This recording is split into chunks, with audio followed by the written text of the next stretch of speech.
일곱 별. 일곱 별은 배우셨잖아요. 일곱 별은 교회의 사자. 별은 사자고 일곱 촛대는 일곱 교회. 자, 이 상징어를 우리가 배웠습니다. 이제 일곱 별 하면 사자가 생각나야 되고 일곱 촛대하면 교회가 이해되죠. 이것만 읽어도 여러분 굉장히 많이 배운 것입니다. 예, 정말 알파벳을 배운 것이에요.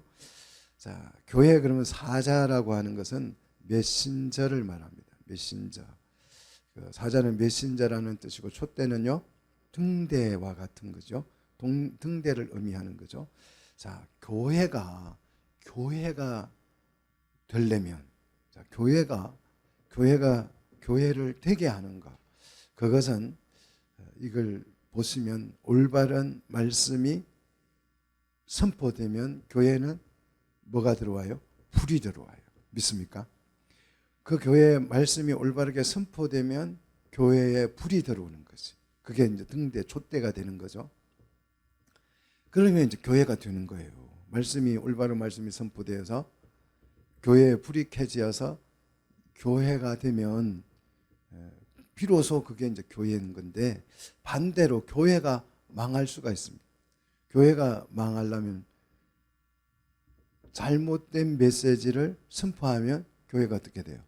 불이 꺼지겠죠. 그럼 교회가 안 되는 거예요. 교회가 안 됩니다. 그래서 올바른 말씀이 선포되지 않는 교회들은 불이 꺼지고 폐허가 되는 거죠. 그런데 교회가 망하면 하나님의 나라가 안 된다는 거예요. 교회가 망하는 것은 하나님의 나라가 실현 안 되는 것이 교회가 망하는 것입니다. 세상에 지금 올바른 말씀이 선포되지 않음으로써 불 꺼진 교회들이 너무 많습니다. 제가 소속이 되어 있는 우리 노예만 해도 불 꺼진 교회가 많아요. 폐쇄된 교회가 많습니다. 최근에만 해도 뭐 손으로 막 쇠아래 보면 가슴이 철렁철렁 내려앉아요. 주변에 있던 교회가 없어져요. 그러면 우리가 잘 생각했습니다. 교회가 가난하고 힘들고 돈이 없고 나이가 들고 이래서 없어지는 게 아니고, 하나님의 교회는 그렇게 해서 없어지는 게 아니고, 그 교회에 올바른 말씀이 선포되지 않으니까 교회가 불이 꺼졌으니까, 불이 꺼져 있는 교회에 주의 백성들이 찾아와요? 못 찾아와요? 못 찾아와요. 불 꺼졌는데 어떻게 찾아와요? 그래서 망하는 거지. 자, 교회가 교회 되기 위해서 메신저가 중요한 거죠. 그래서 올바른 말씀을 선포하려면 이 교회의 사자가 굉장히 중요한 것입니다. 그래서 주님은 이 일곱 별을 어떻게 하고 계신다고요? 붙잡고 계신다고 그래요. 붙잡고. 자, 이제 우리가 일곱 교회를 어떻게 하면 교회가 이기는 교회가 되는지를 일곱 교회를 통해서 잘 살펴볼 것입니다. 정말 중요한 내용들이니까 꼭 우리는 이 말씀들을 교회 하나하나 살펴볼 때마다 그 핵심을 꼭 잡으셔야 돼요. 자, 첫 번째 1절을 보시면 에베소 교회의 누구에게요? 사자에게. 사자는 뭐라고 그랬어요? 일곱 별. 이게 읽혀져야 된다니까요. 참 정말 어렵죠, 그죠? 사자는 일곱 별이라 그랬어요. 일곱 별에게 이제 편지를 보냈다. 그런데 요 사자라는 말은 메시지를 가져오는 사람. 메시지를 가져오는 사람을 우리는 메신저라고 그렇게 표현하잖아요. 이 메신저는 메시지를 가져오는 사람이에요. 내가 생각을 해보니까 와, 이거 좋은 말이야. 그래서 내 주장을 하는 사람이 아니에요. 메신저는 메시지를 받아서 전달하는 사람이 메신저라고요. 그러니까 나의 주장이나 내 생각이나 나의 어떤 좋은 아이디어를 제공하는 사람이 메신저가 아닙니다. 그런 사람은 메신저가 아니에요. 메신저는 받아오는, 메시지를 들고 오는 사람이에요. 믿습니까? 자, 사자는 내 생각을 말하는 사람이 아니에요. 그런데 이 메신저들이요, 받은 메시지가 없어요. 그러면 어떻게 될까요? 주일이 돌아와요. 메시지가 없는데 주일이 돌아와. 그러면 어떻게 해야 돼요? 자기 생각을 얘기해야죠. 자기 생각을 얘기하려고 하니까 이게 매주 하기가 너무 힘들어요. 새로운 아이디어, 전에 했던 거 아닌 거, 새로운 거 막 해줘야 또 교인들이 좋아하잖아요. 그러니까 막 이걸 머리를 짜내서 말하려니까. 그래서 목회가 힘들다. 이게 전해줄 말이 없는 거예요. 새로운 생각을. 이걸 그것도 한 3년 하고 나면 한 3년 정도까지는 뭐 주들은 얘기가 있잖아요.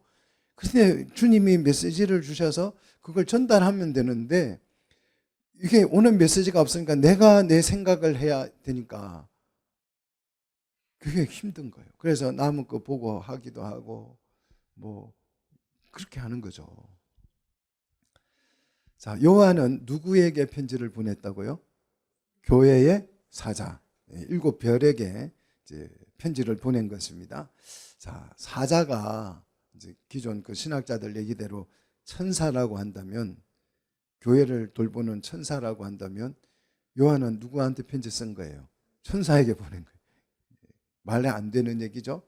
여기서 천사는 그 천사가 아니라 교회의 사자는 그 교회의 감독을 말하는 것입니다. 자, 요한은 주의 명령을 따라서 7교회에게 차례대로 편지를 보내는데요. 이렇게 편지를 쓰는 이유, 그거는 교회의 승리를 알려주려고, 교회가 승리케 하려고 이 편지를 쓰는 것입니다. 우리 개인은 실패할 수도 있고 일시적으로 또 실패할 수도 있어요. 우리 개인은, 우리 성도 한 사람 한 사람은요, 또 심지어 좀 잘못하면 망할 수도 있습니다. 우리 개인들은. 그래서 삼손도 일시적으로 어떻게 됐어요? 머리도 깎이고 막 이렇게 눈도 뽑히고 이래가지고 일시적으로 망했지요. 그죠? 패한 적이 있죠. 다윗도 솔로몬도요, 패한 적이 있어요. 심지어는 아브라함도요, 패한 적이 있잖아요. 그러나 교회는 패할 수 있다 없다? 교회는 반드시, 교회는 뭐 해야 돼요? 승리해야 될 줄로 믿습니다. 지금 우리는 어느 시대를 살고 있죠? 마지막 시대, 종말. 우리는 지금 종말을 살고, 참 좀 재수없게 우리는 무슨 시대요? 종말 시대를 살고 있는. 이 종말 시대는 좀 힘든 시대예요. 쉽게 말해서 종말은 끝이 가까웠다, 마지막이 가까웠다. 이거는 제일 힘든 시대예요. 인생도 마지막이 힘든 거잖아요. 그죠? 공부도 마지막이 힘들어요. 입학해서 뭐 서울대 입학하는 거는 그렇게 어렵지 않아요. 그냥 마지막이 어려운 거예요. 다 이게 마지막, 선수들 마라톤도요, 처음에는 뭐 나도 마라톤 선수만큼 뛸 수 있어요. 처음에 한 100m 정도는 어쩌면 100m 정도 뛰는 거는 마라톤 선수보다 잘 뛸 수도 있을지 모르겠어요. 그러나 마지막이 어렵잖아요. 이 마지막 시대에 우리가 지금 신앙생활을 하고 있습니다. 어쩌다가 주님이 마지막 시대에 우리를 보냈어요. 그러니까 좀 아마 마지막 시대에는 좀 하나님께서 그래도 좀 실력 있는 사람들을 마지막 시대에 세운 줄로 믿으시기를 축복합니다.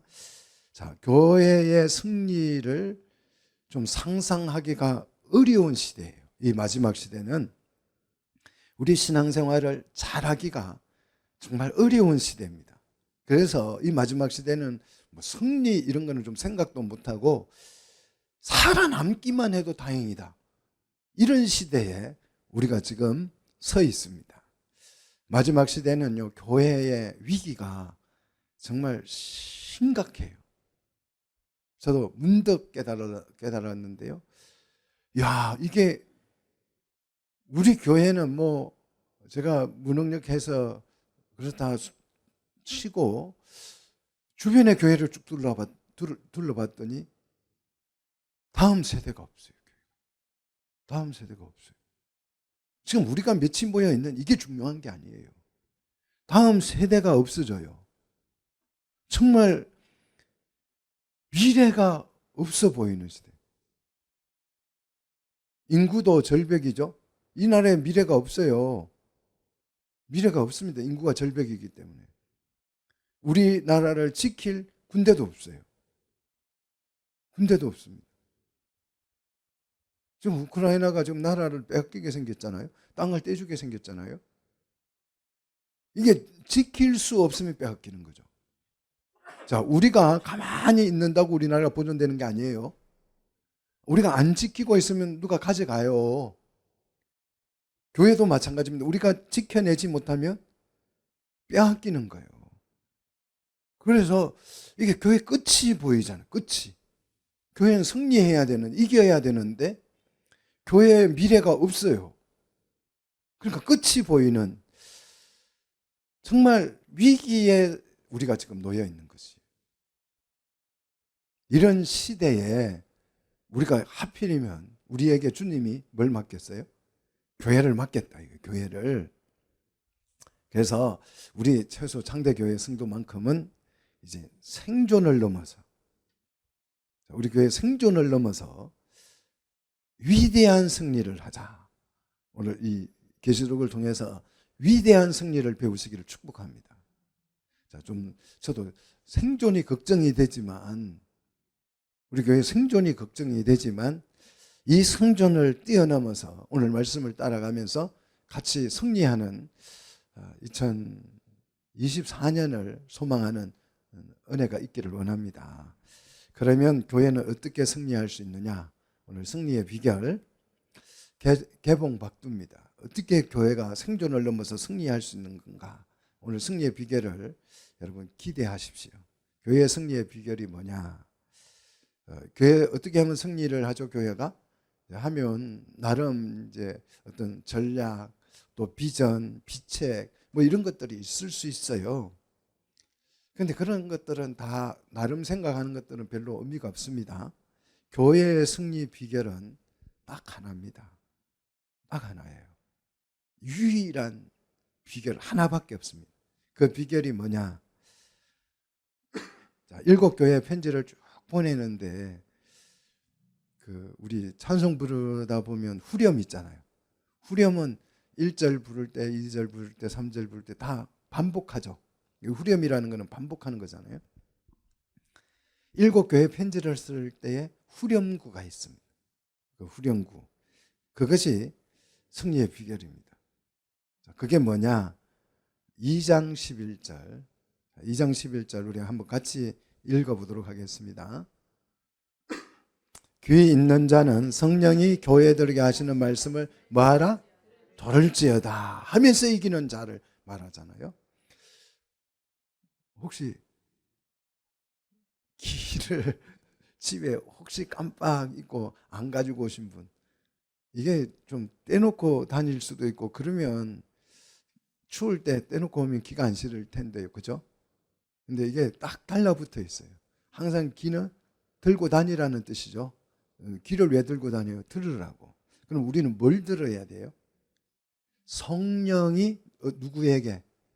교회에게 하는 말씀을 들어야 돼요. 교회는 뭐라 그랬어요? 7? 빨리 좀, 이게 톡톡 튀나와요.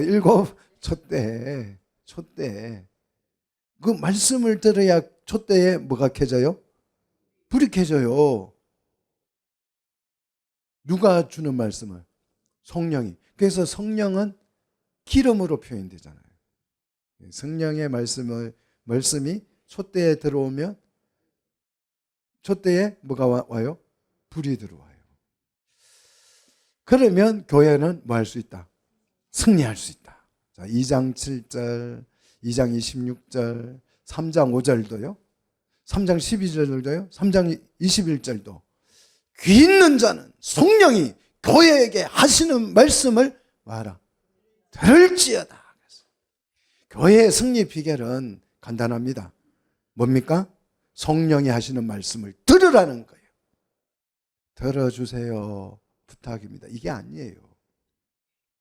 들을지어다 합니다. 여기서 더를 찌어다 이 말은 경청하라는 거예요. 예배 드리다 보면 우리 교회 같은 경우는 뭐 작은 교회니까 남의 등 뒤에서 잘 수가 없어요. 그렇죠? 근데 큰 교회 뭐 멀리 있고 그러면 뭐 이 스크린으로 목사님 얼굴이 봐야 제대로 보이는 어마어마한 교회들 가면 그 군중 속에 숨어서 잘 수도 있고 졸 수도 있고 또 주보에다가 뭐 막 이상한 거 그림도 그릴 수 있고. 제가 어느 교회 설교하다가 이제 다 가고 나면 막 교회 주보도 있고 막 그런 거 정리할 때가 큰 교회에서 이렇게 부교육자 하다 보면 그러면 이제 주보를 이렇게 정리하다 보면 어떤 사람은 주보에다가 설교를 이렇게 메모하는 사람도 있고 어떤 사람은 뭐 이상한 글을 써놓고 뭐 인생의 좌우명 해가지고 뭐 낙서를 해놓고 있고 그림도 그리. 이게 심각한 거예요. 심각한 거. 불이 안 들어오죠. 기름이 안 들어오니까 촛대에 불이 안 들어오는 것입니다. 사랑하는 우리 성도 여러분, 성령이 우리에게 하시는 말씀을 우리는 경청해야 될 줄로 믿습니다. 경청. 이 경청하다는 말은 또한 들어서 깨달는 것이 경청이에요. 귀를 잘 기울인다고 그게 경청이 아니에요. 들어서 이해가 되고 깨달아져야 그거는 경청을 한 거예요.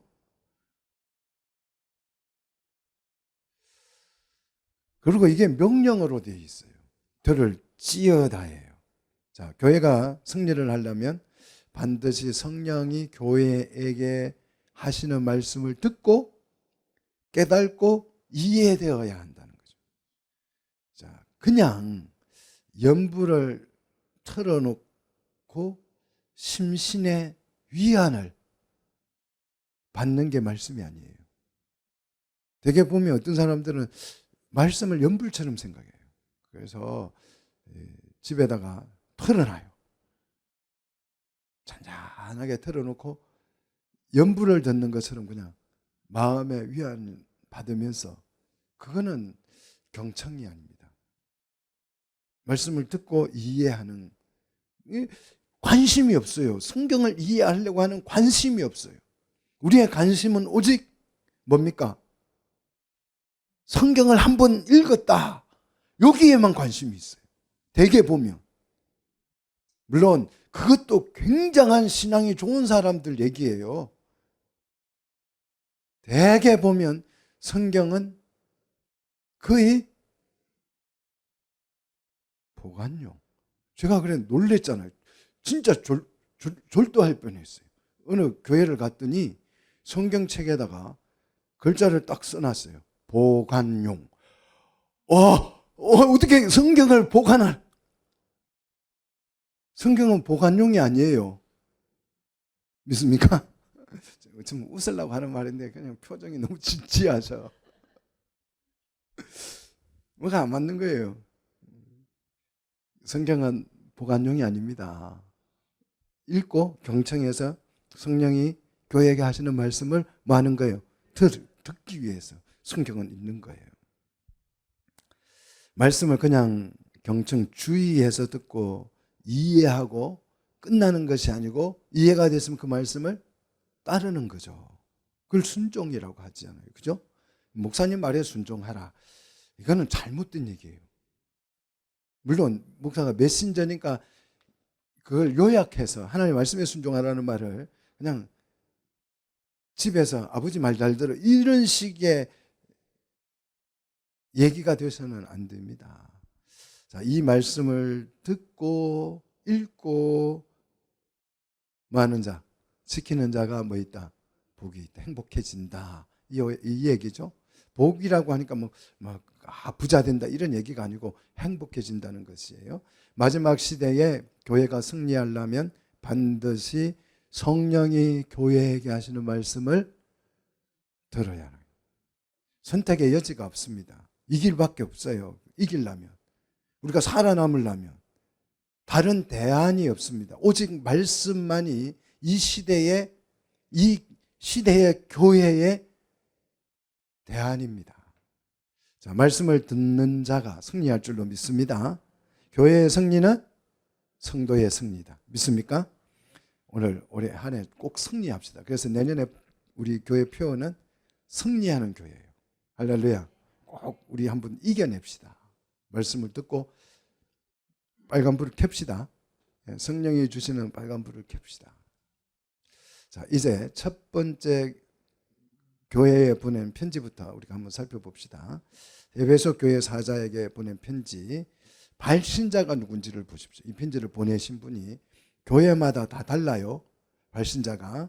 자, 다르게 다른 분이 보냈다는 것이 아니고 다르게 표현되어 있습니다. 그래서 굉장히 중요합니다. 에베소 교회에게 보낸 발신자는, 자, 1절을 보시면 오른손에, 어떤 손에요? 왼손이 아니에요. 오른손. 오른손은 통치할 수 있는 가장 강력한 손을 말합니다. 오른손에 뭘 붙들고 있어요? 7 사자를 붙잡고 있습니다. 오른손으로. 그리고 7 금촛대 사이를 뭐 한다고요? 거니신다. 이 거니다는 말은 산책이 아니고 다스리고 있다는 뜻이에요. 다스리고 있다. 7 교회를, 교회 사이사이를 다니면서 이분이 다스리고 있다는 거예요. 자, 오른손에 7뼈를 붙잡고 하는 이 붙잡다는 단어는 어떤 뜻이냐 그러면 주인이 자신의 것을 굳게 붙잡고 있는 거예요. 이건 내 거야. 그런 식으로 누가 이걸 가져가려면 이건 내 거야 하고 탁 붙잡고 있는 거. 손대지 마. 노 타치. 이런 거죠. 자, 7 사자를 주님이 오른손으로 꽉 붙들고 있습니다. 그리고 그 사자들을 붙잡고 뭐 하고 계셔요? 7 교회를 다스리고 계신다. 통치하고 계신다. 자, 발신자를 소개하는 이 내용을 보시면 오늘 7 에베소 교회의 별을 붙잡고 이렇게 안 하고 7 별을 붙잡았다 그랬어요. 그죠? 그리고 에베소 촛대를 붙들고 이렇게 안 하고 7 촛대를, 그러니까 7 교회를 지금 통치하시고 7 교회 사자들을 다 붙들고 7 교회를 통치하고 있다라는 내용으로 지금 에베소 교회에게 편지를 보냅니다. 그러니까 이 말은 이 에베소 교회가 7 교회 중에서 뭐다? 가장 대가리다. 중요하다. 7 교회가 가장 중요하다. 에베소 교회가. 이 교회가 핵심이다. 그런 뜻이에요. 이 교회를 중심으로 해서 지금 7 교회를 하나님께서 뭐 하고 계셔요? 다스리고 있다. 이 얘기를 지금 하는 거예요. 이 에베소 교회가 굉장히 중요한 교회라는 의미를 내포하고 있습니다. 자, 편지의 구성은 칭찬과 책망으로 되어 있어요. 자, 그리고 해결 방안을 소개합니다. 에베소 교회에 그러면 뭘 칭찬하느냐? 2절로 3절을 여러분 주목해 보십시오. 2절과 3절을 보시면 에베소 교회를 칭찬하는 내용입니다. 내 행위와 수고와 인내를 알고 그랬어요. 사랑하는 우리 성도 여러분, 여러분이 주님을 섬기며 교회를 섬기는 그 모든 행위를 주님이 하십니다. 저는 이렇게 교회에 왔다 갔다 하면 우리 성도들이 손길이 지나간 걸 이렇게 느끼잖아요. 나도 아는데 누가 알아요? 주님이 그걸 모르겠어요. 다 아십니다. 정말 아세요. 그리고 수고도 하셔요. 이게 뭐 사람이 알아주는 게 별거 없어요. 뭐 사람이 뭐 알아줘 봐야 뭐 하겠어요. 아이고 고생하셨어요. 뭐 이 말밖에 더 하겠어요. 주님이 내가 한 수고를 알고 계십니다. 그리고 내가 정말 인내라고 하는 것은 교회를 실현해가는 과정에서 좌절도 오고 실패도 오고 상처도 오고 막 정말 너무 많은 것들이 찾아와요. 그런데 그걸 다 견뎌내는 것이 인내잖아요. 그래서 무사히 교회를 실현해 갈 수 있는 거. 이게 인내예요. 자, 이런 인내를 주님이 다 알고 계신다는 거예요. 그다음 두 번째 칭찬은 뭐냐 그러면 악한 자들을 용납하지 않았다는 거예요. 이 에베소 교회는 굉장히 단호한 교회죠. 악한 자를 용납하지 않았는데 6절을 보시면 이 악한 자들은 니골라당은 발람의 교훈을 따르는 사람들을 말합니다. 그 다음 세 번째 에베소 교회 칭찬거리는 자칭 사도라 하되. 자, 교회 안에 이런 사람이 있어요. 자칭 사도. 내가 이제 사도는 주님이 세운 사람이 사도죠. 주님이 보낸 사람이 사도잖아요. 그죠?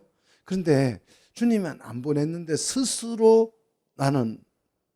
내가 나를 파송했어. 그런 사람 많아요. 자기 머리에 자기가 손을 얹고 나는 성부와 성령의 이름으로 해가지고 목사가 되는 사람도 많아요. 진짜예요. 그 자칭 사도지요. 자칭 사도라 하되 아닌 자들을 시험하여서. 사도가 아닌데 스스로 사도라고 하고 목사라고 하고 돌아다니니까 다 목사인 줄 아는데 그걸 테스트 해가지고 아닌 그 거짓을 드러내는 일을 이 에베소 교회가 잘했다 이거죠. 그 다음 네 번째, 내 이름을 위하여 견디고 그랬어요. 내 이름을 위하여 견디고 주님의 이름 때문에 참고 주님의 이름 때문에 그 상한 마음도 낙심하지 않고 아무튼 주의 이름을 위하여서 내가 하는 그런 모든 것들, 또 주의 이름 때문에 쉬고 싶은데 쉬지 않고 막 애쓰고 동분서주했던 것들, 자, 이런 것들을 아노라 그랬어요. 아노라. 이거는 주님이 경험적으로 알았다. 그러니까 함께 이제 우리가 주님을 섬길 때 나만 혼자 종종거리고 다니는 게 아니고 그 모든 발걸음과 함께 누구도요? 이 주님도 같이 다니는 거예요. 같이 함께 일하는 것입니다. 그러니까 주님이 내가 내 수고와 인내와 모든 그 일들을 속속들이 다 안다. 하나님 투시경으로 주님이 이렇게 보고 안다는 것이 아니고 경험적으로 안다는 거예요. 함께 그 일에 같이 참여하는 거예요. 자, 에베소 교회에 우리 주님이 함께 교회와 함께 일하신 줄 믿습니다. 그래서 주님은 안다라고 표현했습니다. 이 에베소 교회는 충성스러운 교회예요. 충성스러운 교회. 다시 따라 한번 해봅시다. 에베소 교회는 일 잘하는 교회. 정말 일을 너무너무 잘하는 교회입니다. 그리고 악한 자들과 가짜 사도들을 가려내서 추방하고 거짓을 들추어내는 전투도 너무 잘해. 악한 영과 전투도 너무 잘하는, 싸움도 너무 잘하는 에베소 교회는 용맹한 교회입니다. 이들의 모든 수고를 주님은 알고 계셨고 칭찬했습니다.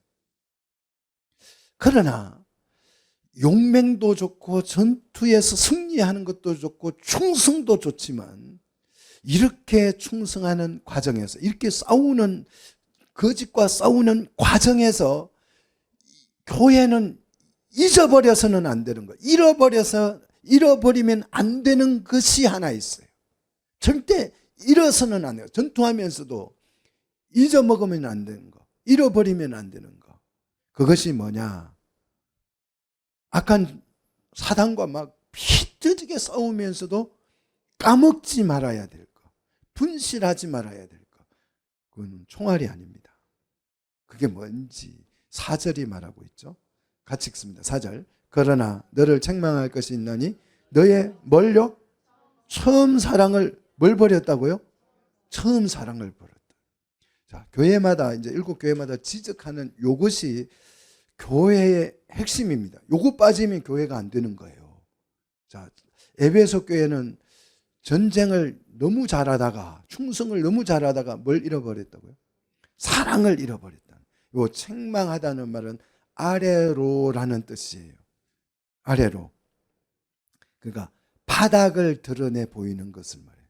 우리를 하나님이 우리 교회를 싹 뒤집어 봤더니 전투도 잘하고 싸움도 잘하고 용맹하고 충성 봉사도 잘하고 일도 잘하는데 싹 뒤집어 봤더니 안에 뭐가 없어요? 사랑이 없는, 바닥에 사랑이 안 깔려 있는 거예요. 에베소 교회의 문제는 이단과 악한 영들과 악한 것들과 싸움을 너무 잘했는데 그 싸우는 과정에서 사랑을 잃어버렸어요. 충성 봉사하다가 그 일에 우리가 잡혀 먹어버리는 것이. 일하다가 일에 매몰되어져서 뭘 잃어버려요? 사랑을 잃어버려요.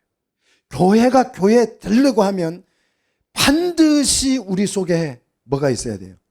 우리 관계 속에, 교회 관계 속에 뭐가 있어야 돼요? 사랑이 있어야죠. 사랑이. 사랑하는 사람 만나면 막 반갑다고 그러잖아요.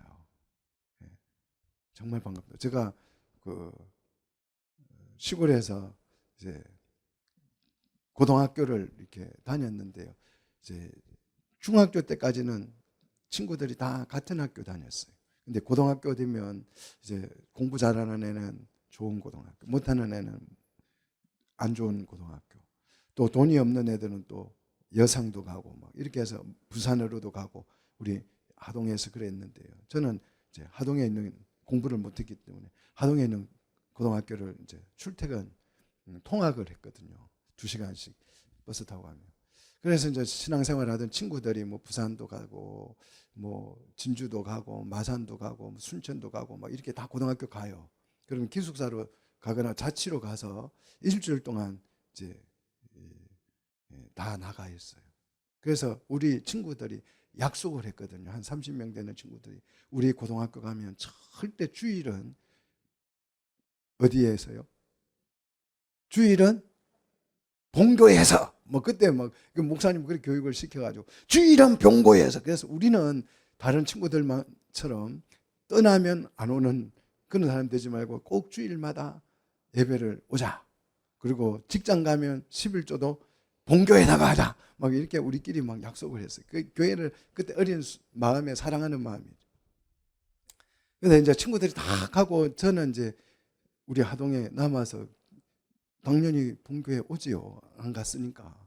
근데 막 친구들이 갔다 오면 일주일 동안 오면 막 어떤 친구들은 나를 보면 너무 반갑대요. 막 팔짝팔짝 뛰면서 막 좋아하고. 그 여학생도 있었어요. 그런 여학생도. 막 반갑다 해가지고 막 안으려고 막 덤비는. 그래서 친구들이 야, 왜 너는 잘생기지도 못했는데 왜 쟤들이 너를 좋아하냐 이렇게 표현했어요. 사랑하면 마음이 어떻습니까? 반가운 거죠. 오랜만에 만나. 일주일 만에 한 번씩 여러분 만나면 좀 행복한 인사도 나누시고 그러면 감사하겠습니다.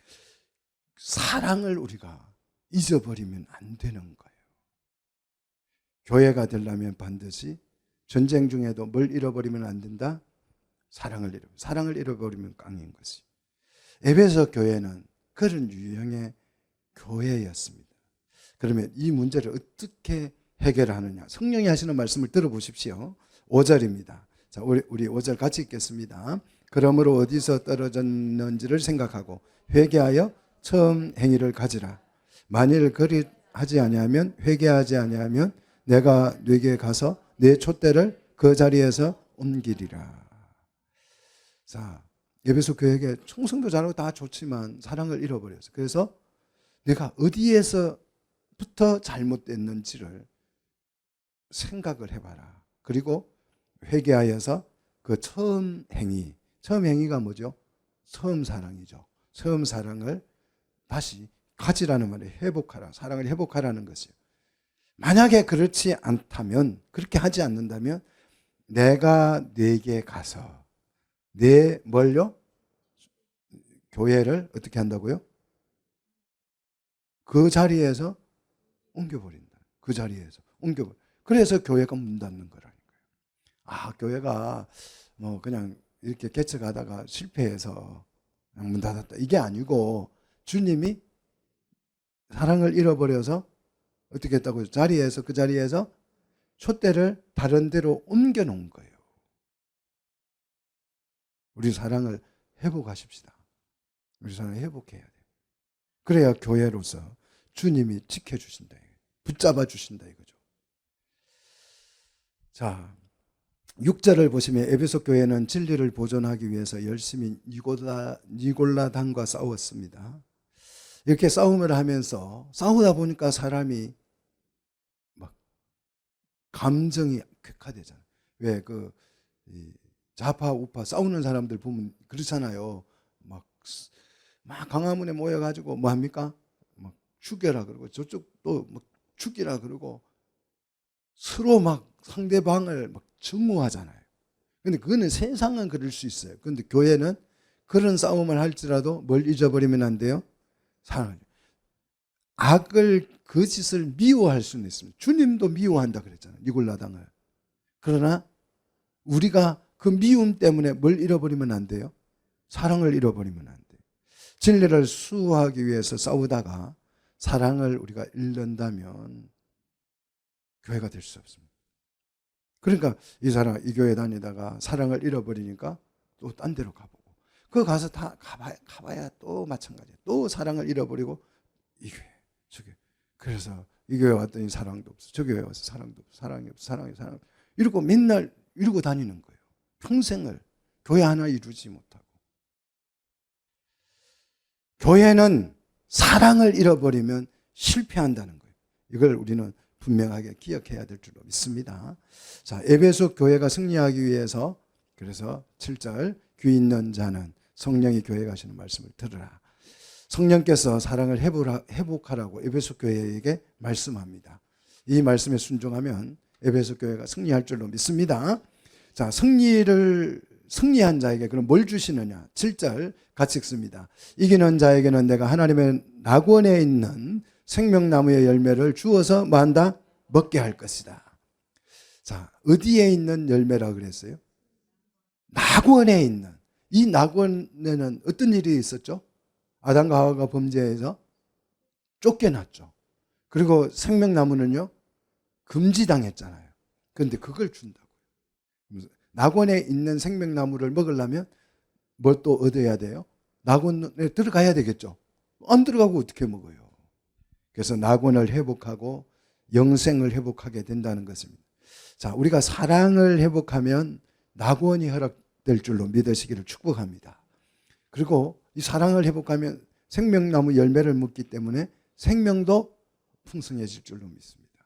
자, 우리 교회가 생명 열매를 먹어서 생명이 좀 풍성해지기를, 생육하고 번성하기를 축복합니다. 이제 두 번째, 서문학교회입니다.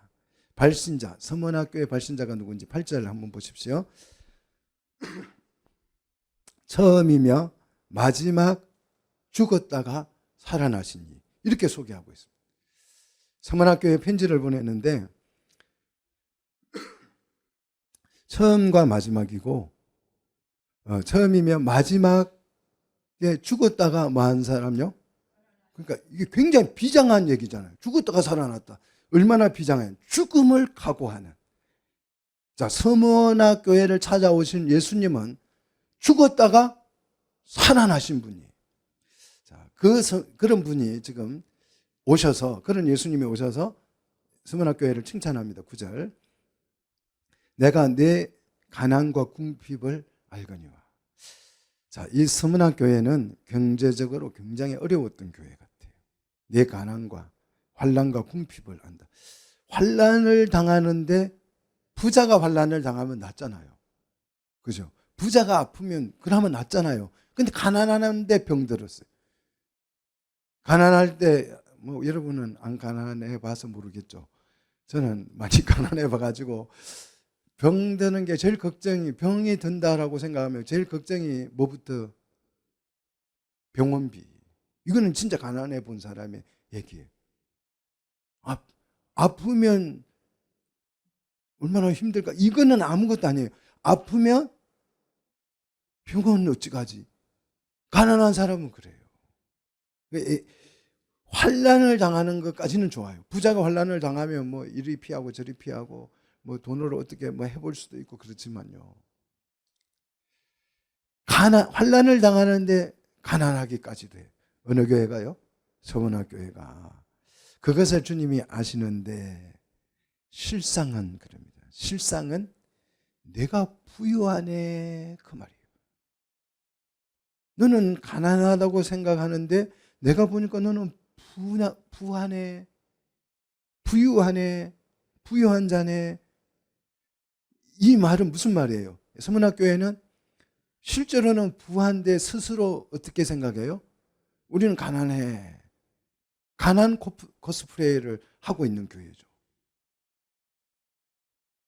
맨날 도와주세요 하는 교회가 있어요. 만나면 목사님 정말 우리 교회 지금 뭐 돈이 없어요. 그래서 저는 이제 그 교회가 우리 교회보다 가난한 줄 알았어요. 근데 땅이 14억짜리래. 건물이 14억짜리래. 그래서 그럼 빚이 많은가? 빚이 얼마인데 1억 있대. 1억. 1억이 빚이래요. 정말. 그런데 말은 늘 가난하대. 그게 바로 서문학교입니다. 서문학교에는 자신들이 가진 복음의 가치를 모르는 거예요. 여러분은 복음을 받은 자인 줄 믿으시기를 축복합니다. 가난할 수 없어요. 가난할래야 가난할 수 없는 사람이 우리입니다. 믿습니까? 가난해서는 안 되는 사람이 믿으시기를 축복합니다. 얼마나 하나님께서 소중하고 귀한 존재인지를 서문학교에는 모르는 거예요. 우리 교회 가치를 모르는 거예요. 뭐 그 교회 이러는 거예요. 여러분 가치를 아시기를 축복합니다.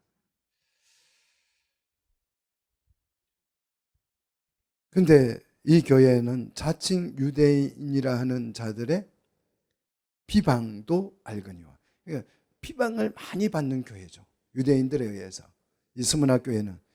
그러니까 그 비방을 많이 듣다 보니까 위축돼 가지고 그냥 우리는 쓸모없는 자, 부족한 모자란 교회 이렇게 된 거예요. 그런데 너희들을 비방하는 그 자칭 유대인들은 유대인이 아니고 뭐다? 사탄의 회당이다. 사탄의 회당이다. 이렇게 말합니다. 자, 2절. 악한 자들 거짓 사도와 싸우는 것보다 자칭 유대인과 싸우는 것이 사실은 훨씬 힘듭니다. 내부의 적이 힘들어요. 교회는요, 히틀러와 싸운 것보다, 교회가 히틀러와 싸운 것보다 천주교와 싸우는 것이 더 힘들었어요. 오히려 히틀러가 죽인 사람보다 천주교가 성도들을 죽인 사람이 많아요. 내부의 적이 지금도 마찬가지입니다. 천주교가 막 동성연애하고 제사 지내고 다 하니까 지금 교회가 휘청휘청해요. 내부의 적이잖아요. 우리 비슷한 교회 안에서도 밖에서 막 교회를 공격하면 교회가 똘똘 뭉치고 잘 싸워요. 그런데 교회는 언제 깨져요? 안에서 싸움이 일어났어요. 무시무시한 적과 싸우기 위해서 내부의 적, 아주 무서운 강력한 이적과 싸우기 위해서 우리 주님이 죽었다가 살아난 모습으로. 그러니까 이 내부의 적과 싸우려면 죽었다가 살아나는 그런 각오가 있어야 돼요. 다시 말해서 죽기 살기로 싸워야 우리 내부의 적과 싸워서 이길 수 있는 거예요. 내분이 일어나면 안 됩니다. 이 말이에요. 죽기 살기로 내분을 잠재워야 된다 이거죠. 자, 이 교회에 주님이 10절 격려와 위로를 합니다. 같이 읽습니다. 10절. 너는 장차 받을 고난을 두려워하지 말라.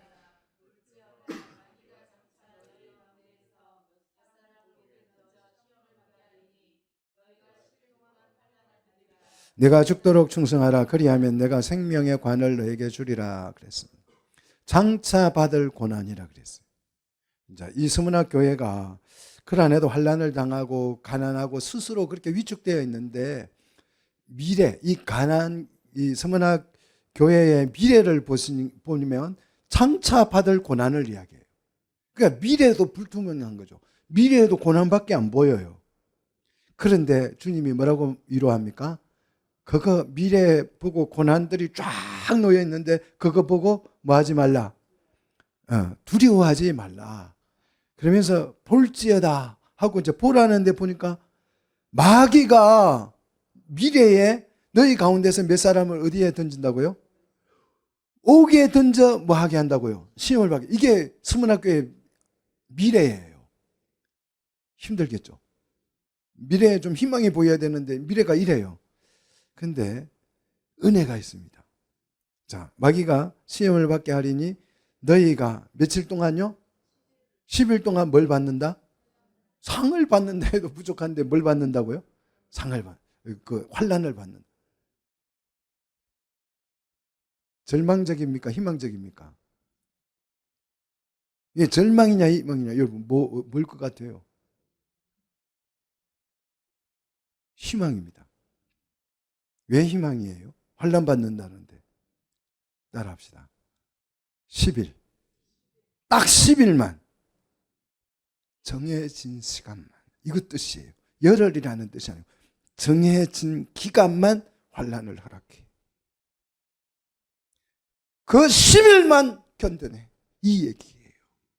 열흘만 참아 이 얘기예요. 열흘만 참으면 뭐 한다? 끝난다. 이긴다 이거예요. 열흘만 죽도록 죽을 각오하고 참아내.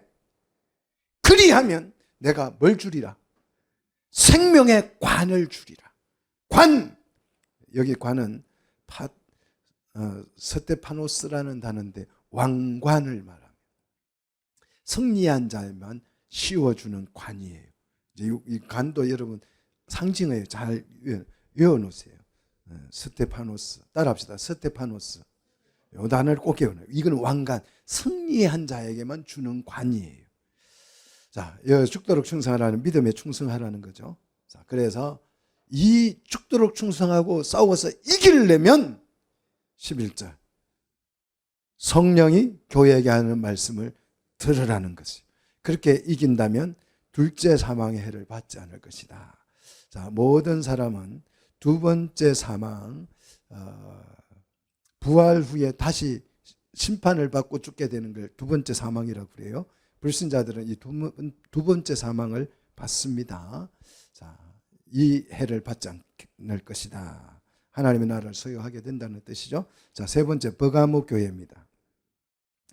자, 버가모 교회는 좌우의 날선 금을 가지시니까. 버가모 교회를 찾아오신 예수님은 뭘 들고 왔어요? 좌우에 날이 시퍼렇게 선 칼을 들고 오신 분이 오셨어요. 자, 이 날선 금은 뭘 상징하죠? 상징하죠? 진짜 칼이 아니고 뭐다? 말씀이다 그랬죠. 금은 자, 완전 무장을 하시고 주님이 이 교회에 찾아왔어요. 왜 그랬을까? 왜 말씀을 들고 이 완전 무장을 하고 주님이 버가모 교회를 찾아왔느냐? 13절 내가 어디에 사는지를 내가 아노니 거기는 뭐다? 사단의 권자가 있는 데라 그랬어요. 사단의 핵심부로 지금 주님이 오신 거예요. 버가모 교회는 사단의 권자가 있는, 사단의 왕궁이 있는 그곳에 있다. 그러니까 주님이 빈손으로 온 게 아니고 뭘 들고 왔다고요? 칼 들고 오신 거죠.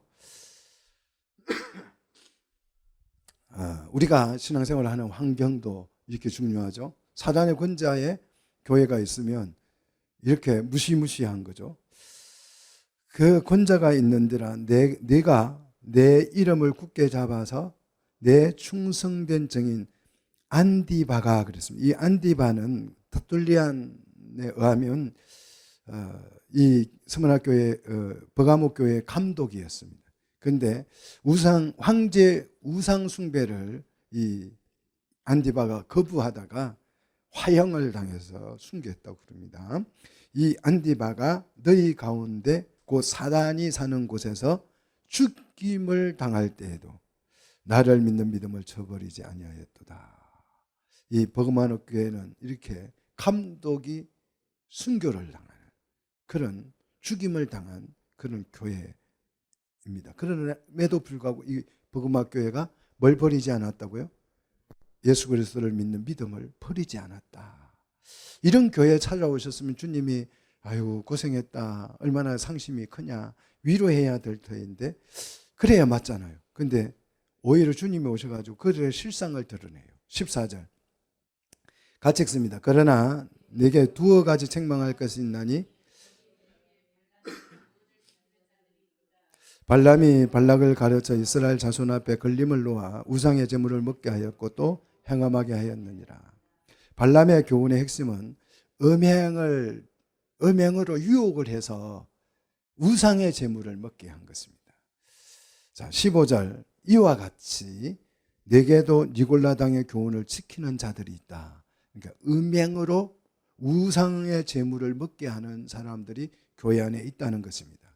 자, 발람의 교훈, 니골라당의 교훈. 이 교훈이라는 말은 디다케라는 뜻이에요. 가르친다는 뜻이죠. 버가모 교회의 문제는 뭐냐?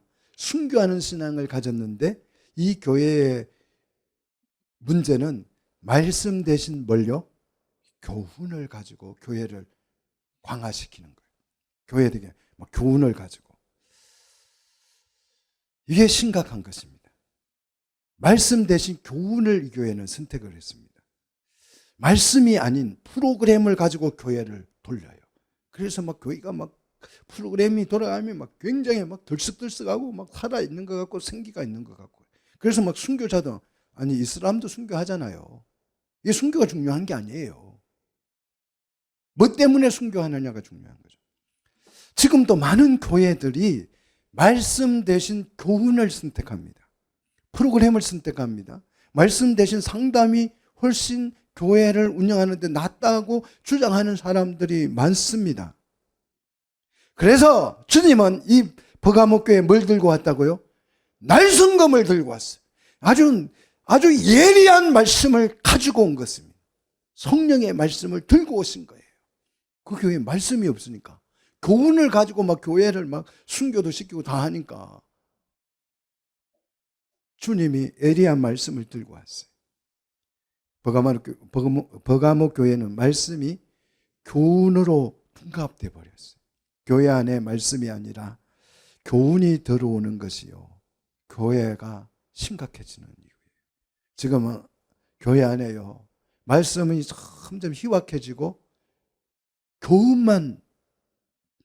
그래서 설교가 성공 스토리, 강연 이런 게 되고 있어요. 긍정적인 거 이런 거 얘기해가지고. 이런 교회는 주님이 뭐 들고 쫓아오신다? 날쌘 금을 들고 쫓아. 금은 말씀이라고 했어요. 상징어들이 이해되셔야 돼요. 그래서 이제 이 교회 회개를 촉구합니다. 16절. 그러므로 회개하라. 그러지 않으면 내가 네게 속히 가서 내 입에 뭐로요? 금으로. 그 교훈 가지고 교회를 한다고 하는 그들과 뭐 한다고요? 싸운다는 거예요. 사탄과 싸우는 것이 아니고 교훈을 들고 이걸 하는 그 교회와 싸워버리겠다. 뭘로요? 말씀으로. 말씀이 칼이 되면 안 되잖아요.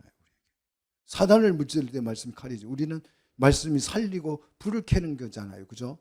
기름이 돼야죠. 그래서 이 교회가 승리하려면 어떻게 해야 된다?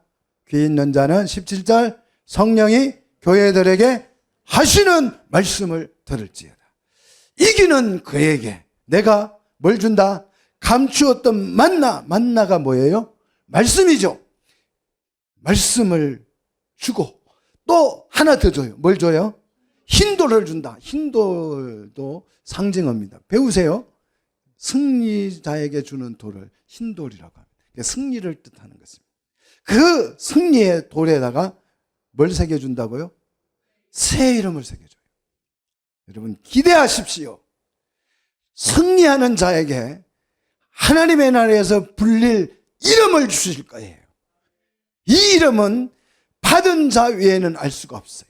이 무슨 뜻이냐? 그 이름이 존귀하다는 뜻이에요.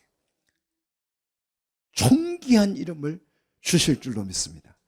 자, 여기서 순위가 하나님의 나라의 승리자에 된 순위와는 달라요. 다른 이름으로 불려질 줄 믿으시기를 축복합니다.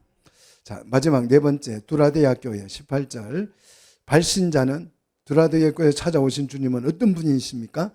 그 눈이 어찌 생겼어요?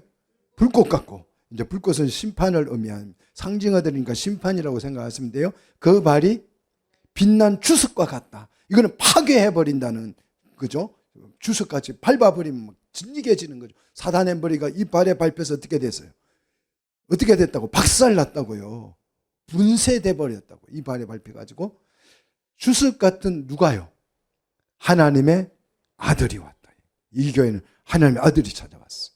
왜? 주님은 불꽃 같은 눈과 빛난 주석 같은 발로 하나님의 아들이라는 신분으로 이 두라디아 교회를 찾아왔을까?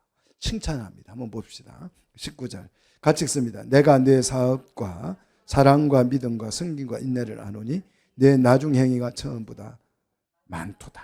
여기 사업은 사역을 말합니다. 사역을 잘하는 교회. 그래서 열심히 일해서 처음 것보다 더 훨씬 커진 교회. 성장한 교회. 이게 이제 두라데아 교회입니다. 자, 두라데아 교회는 크게 부흥과 성장을 일으킨 교회입니다. 자, 그러면 이렇게 크게 어떻게 성장했느냐? 어떻게 이 두라데아 교회가 어떻게 부흥했지?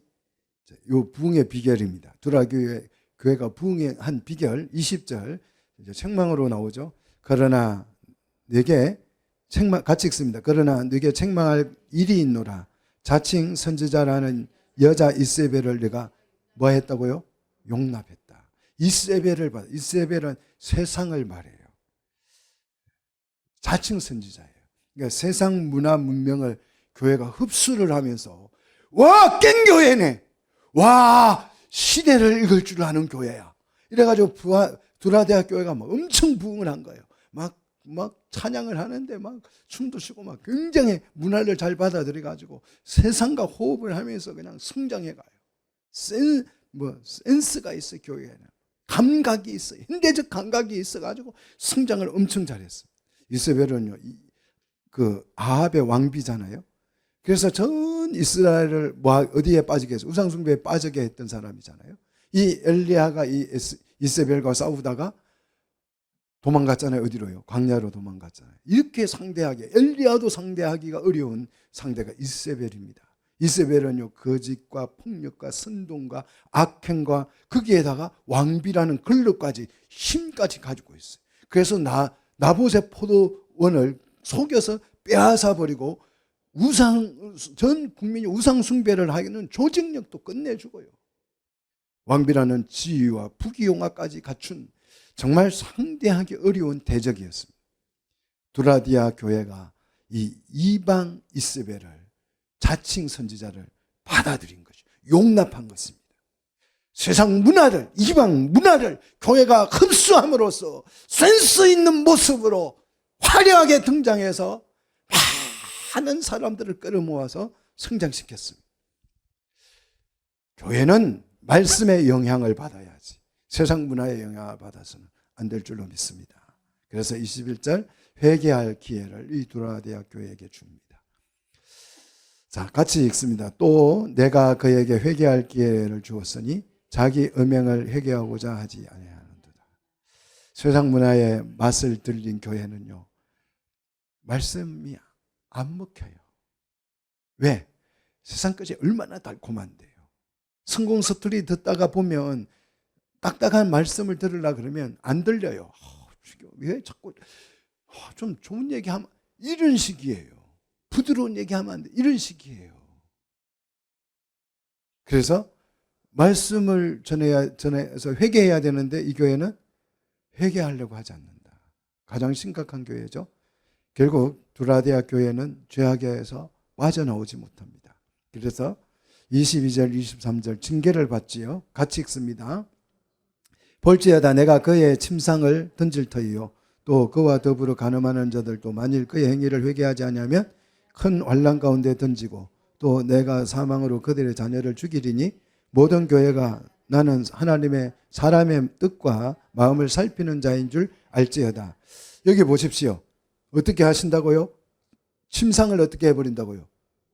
자, 음행은 어디서 일어나는 거예요? 침상에서 일어나니까 그 침상을 집어 던져버린다. 예? 그래서 침상은 던져버리면 어떻게 돼요? 그 침상에서 오는 행복, 달콤함이 다 어떻게 되는 거예요? 엎어져 버리는 거죠. 깨어져 버리는 거죠. 평온함이 깨어지는 거죠. 만일 회개하지 않으면 큰 환난 가운데 어떻게 해버린다고요? 던져버린다. 자, 10일만 환난을 받는다. 이게 아니고 그냥 환난에 던져버려서 이 기간은 없잖아요. 이거는 자비가, 은혜가 없는 거예요. 자, 말씀에 듣고 회개하지 않는 교회는 하나님께서 자비를, 은혜를 베풀지 않는다는 거죠. 그래서 이 환난을 받음으로써 모든 교회가 하나님은 사람의 뜻과 마음을 살피는 자인 것을 아는 것을 살피는 자인 줄을 알려준다라는 거죠. 뿐만 아니라 어떤 눈으로 이 교회를 찾아오셨어요? 불꽃 같은 눈으로, 마음 깊이까지 꿰뚫어 보는 눈으로 오셨다는 거죠. 그래서 내가 너의 각 사람의 행위를 뭐 한다고요? 갚아준다고. 그대로 되갚아준다 이거죠. 24절 같이 읽습니다. 두라디아에 남아있어 이 교훈을 받지 아니하고 소위 사탄의 깊은 것을 알지 못하는 너에게 말하노니, 이 교훈을 받지 아니하고 두라디아에 떠나지 못하고 그래도 남아있어서 그 이세벨의 교훈을 받지 아니하고 처음 믿었던 그 믿음을 가지고 있는 사람들을 말해요. 이 두라디아 교회는, 교회 교훈은 뭐냐 그러면 제가 풍성한 곳에 은혜가 많다는 이 말씀을 악용합니다. 이 교회가. 그래서 죄를 많이 지면 은혜도 많이 주시니까 우리가 은혜를 많이 받기 위해서 죄를 많이 짓자. 이게 두라디아 교회 교훈이에요. 구원파가 그러죠. 우리 죄를 미래의 때까지 주님이 다 용서를 하셨으니까 오늘 뭐 하자? 마음대로 하자, 죄 짓고. 이게 구원파의 구원 교리잖아요. 그래서 기뻐하자. 죄 짓고 기뻐하자는 게 구원파입니다. 두라디아 교회가 그런 교회예요. 그래서 이 교회에는 더 이상 뭘 주지 않겠다. 다른 짐으로 너에게 지울 것이 없네. 다른 짐은 말씀을 말해요. 말씀을 더 이상 주지 않겠다. 예수님이 하신 유명한 말씀 있죠. 돼지에게 진주를 주지 말라는 거죠. 이 두라디아 교회의 말씀을 끊어버리겠다는 거예요. 그래서 말씀이 이제 끊기니까 25절 내게 있는, 너희에게 있는 것, 그러니까 처음 예수를 믿을 때 받았던 그 말씀만이라도 주님이 다시 올 때까지 어떻게 하라고요? 굳게 잡고 있으라. 더 이상 새로운 말씀을 주지 않겠다는 거예요. 자, 이기는 자에게 주는 축복 두 가지. 그래서 여기서 말씀을 주지 않고 이기는, 끝까지 이 말씀을 붙들고 주님 오실 때까지 처음 말씀을 붙들고 근근히 살아남는 그 이긴 자에게 주는 두 가지 축복이 있는데 26절 이기는 자와 끝까지 내 일을 지키는 그에게는 만국을 다스리는 권세를 주리니. 이거는 메시아에게 주셨던 권세죠. 그 권세를 이 교회 성도들에게 주신다는 것입니다. 그 다음 27절 그가 철장을 가지고 그들을 다스려 질그릇 깨뜨린 것 같이 하리라. 나도 내 아버지께 받은 것이 그러하도다. 이 끝까지 남은 살아남은 이 성도들에게 철장 권세를 주셔서 이 세력, 악한 세력을 질그릇같이 깨부술 수 있는 큰 권세를 주시겠다라고 말합니다. 자, 두 번째 주는 축복이 뭐냐 그러면 28절 새벽별입니다. 내가 또 그에게 뭘 주리라? 새벽별을 주리라. 이 새벽별을 여러분 이제 계시록을 읽어가다가 분별하셔야 돼요. 성경을 읽다가 새벽별 나오면 와, 이거는 좋은 거네 그러시면 안 돼요. 베드로후서 1장 19절에 샛별이 나오는데 이 새벽별은 이제 성경을 읽다 보면 계명성, 샛별, 새벽별, 유럽에서는 비너스라고 그러죠. 자, 이렇게 표현이 됩니다. 계명성, 샛별, 새벽별. 근데 베드로후서 1장 19절에 그 새벽별은 그냥 샛별 그 자체를, 하늘에 있는 별 자체를 말하는 거고요. 이사야 14장 12절에 보면 아침의 아들 계명성이 나옵니다. 여러분 옛날 지금 찬송가에는 아마 고쳐졌을 건데요. 그 아침의 아들 계명성이여 하고 찬송이 있었어요. 그 아침의 아들 계명성은 이사야 14장 12절에 나오는 이 아침의 아들 계명성은 예수님을 상징하는 게 아니고 사단을 상징하는. 우리가 찬송가에다 사단을 막 찬송한 그런 오류를 범한 거예요. 이게 잘못 이해를 해가지고. 계시록 22장 16절에 나오는 광명한 새벽별은 예수 그리스도를 상징합니다.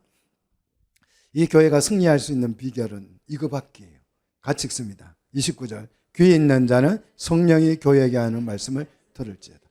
우리 교회가 살아남고 마지막 시대에 이기려면 성령이 하시는 말씀을 들으면 돼요. 그래서 우리 승리하는 말씀을 붙들고 승리하는 한 해가 되기를 주의 이름으로 축복합니다. 기도하겠습니다.